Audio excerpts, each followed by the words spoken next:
నేను ఏమన్నానని ఏడుస్తున్నాడు? New year కదా, హ్యాపీగా ఉండవయ్యా అన్నాను. ఆస్తి నీకు అపార్థం చేసుకున్నాడా? Brother, where are you? Andhra Pradesh. ఆంధ్రదేశమా? అరే మనోడువే. ఏమయ్యా, న్యూ ఇయర్ రోజు లోకం అంతా సంతోషంగా ఉంది, వయసుడు ఉన్న వాళ్ళు కూడా హ్యాపీగా ఉన్నారు. చిన్న కుర్రాడివి నువ్వేమిటయ్యా ఏడుస్తూ కూర్చున్నావు? టికెట్ డబ్బులు లేవా?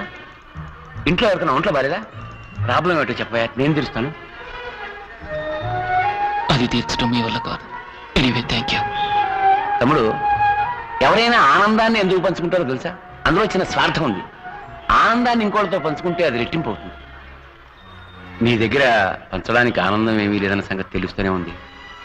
నీ ఆవేదనైనా నాకు పంచవయ్యా, సగమైనా తగ్గుతుంది.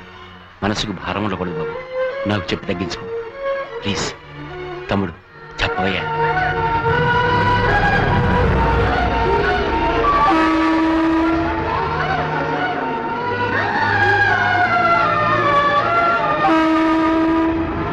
నేను పుట్టింది ఒక చిన్న గ్రామంలో, అది కూడా ఒక నిరుపేద కుటుంబంలో.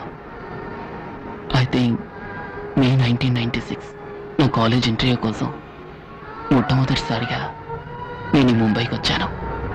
ఇదే స్టేషన్కి వచ్చి దిగాను. ఆ రోజు నా జీవితంలో నేను ఎన్నటికీ మర్చిపోలేని రోజు.